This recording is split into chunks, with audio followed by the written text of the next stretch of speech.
Quando os comentadores a mando do regime disserem que não há ligação entre a imigração e a criminalidade ou entre estrangeiros e criminalidade, mostrem esta notícia porque um gangue indiano reivindica ataques a empresas em Portugal e continuamos a dizer, não só pela boca do atual Ministro da Administração Interna que são sensações, como por todos os comentadores do regime que dizem que estrangeiros e criminalidade não têm uma correlação. Se calhar não têm uma correlação porque Vossas Excelências não deixam ver os dados em condições.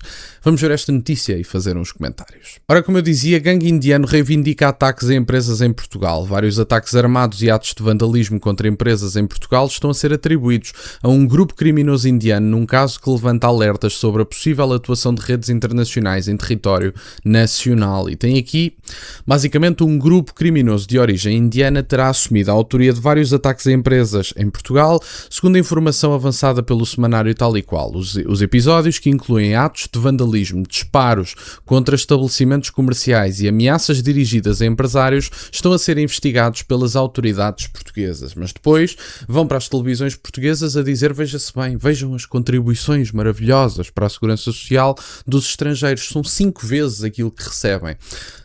A troca direta entre subsídios e descontos, que é a única conta que é feita, ignora pressão nos serviços públicos, ignora este tipo de despesas, porque são estrangeiros e, portanto, se é um gangue indiano, deveria cair em cima das contas dos estrangeiros que fazem nas televisões portuguesas e verificar qual é verdadeiramente o saldo que nós temos face à imigração e a todos os custos que a imigração tem. Imigração desde logo descontrolada, com uma entrada massiva de pessoas, sendo que no turno do Partido Socialista, digamos assim, mais de 100 mil entraram sem mostrar o registro criminal e agora temos gangues associados pelos vistos a redes internacionais a causar prejuízos às empresas portuguesas, atos de vandalismo, a impedir o normal funcionamento do tecido empresarial português e de repente, não, meus amigos, tenham calma, não se zanguem porque isto dos estrangeiros e dos imigrantes não há aqui qualquer correlação com a criminalidade. E se vocês acharem que há, ou talvez presenciarem essa criminalidade,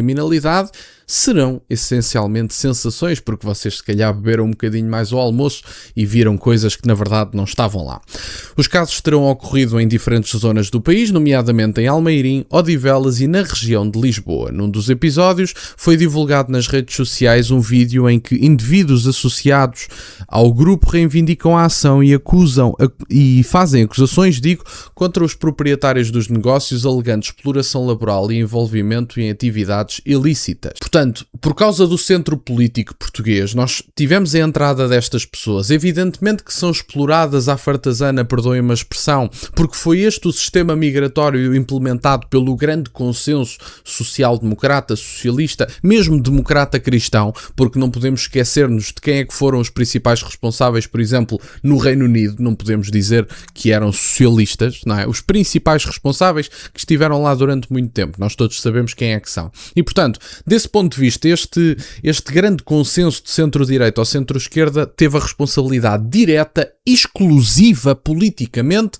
desta situação. E quem é que está a assumir responsabilidades políticas? Ninguém. O António Costa saiu de cá depois de ter trazido o pior fenómeno de imigração que alguma vez presenciámos, quadruplicar a imigração em 7 anos, deixar entrar mais de 100 mil pessoas sem mostrarem o registro criminal. E não digo que sejam todas criminosas, mas pelo simples facto de não mostrarem o registro, nós não sabemos absolutamente nada sobre o registro criminal dessas pessoas e António Costa sai daqui e vai para o Conselho Europeu.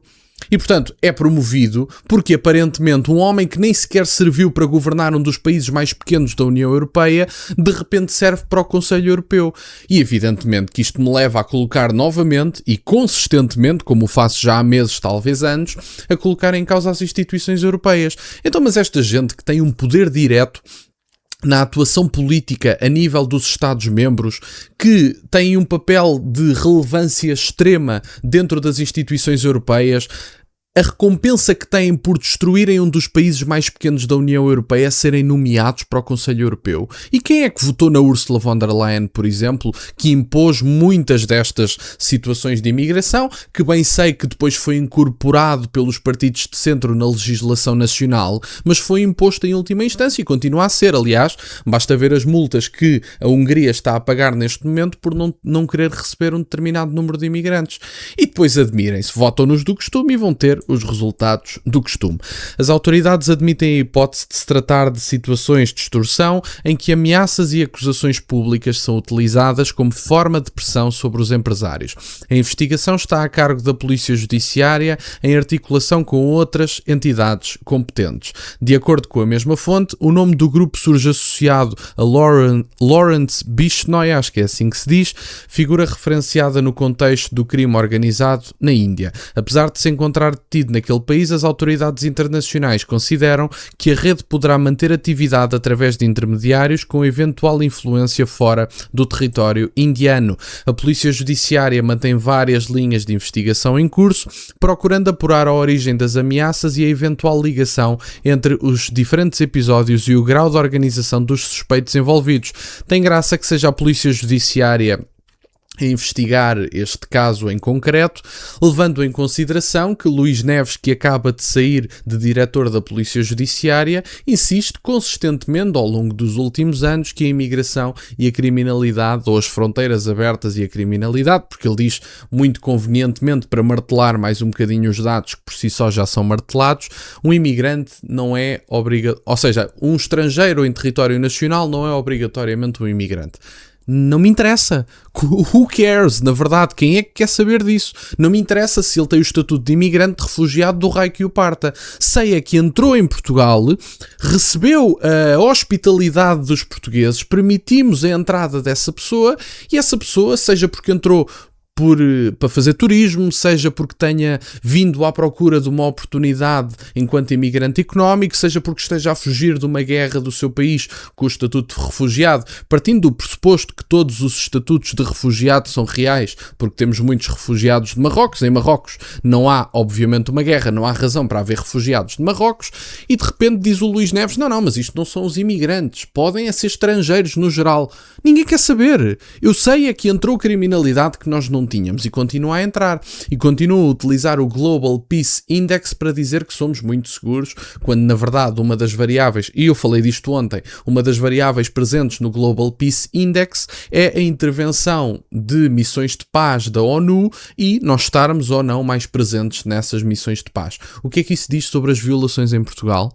Sobre a própria violência doméstica, que a esquerda rasga as vestes, e bem, no meu entender, porque é um crime que evidentemente é condenável e não deve acontecer e deve ser severamente punido, e a esquerda muitas vezes não permite que assim o seja, e portanto temos um conjunto de criminalidade que não tínhamos, a criminalidade continua a aumentar, as pessoas sentem-se cada vez mais inseguras em Portugal, e Portugal não é um fenómeno isolado. Portugal só está, em última instância, uns episódios atrás de outros países da União Europeia. Falo, por exemplo, de alguns países nórdicos. Olhem, a Suécia, por exemplo, é um exemplo claríssimo disso, em que era em torno de 20 a 30% da população residente os estrangeiros e cometiam mais de 50% das violações naquele país. E, portanto, há uma sobre-representação, estão sim a trazer criminalidade, vê-se isso na Suécia e na Alemanha, e começa-se a ver cada vez mais em Portugal. E deixem-me que vos diga, para terminar o vídeo, que eu acho que é relevante, que se nós um dia, por alguma razão, tivermos um RASI tão detalhado e sério como outros países da União Europeia têm,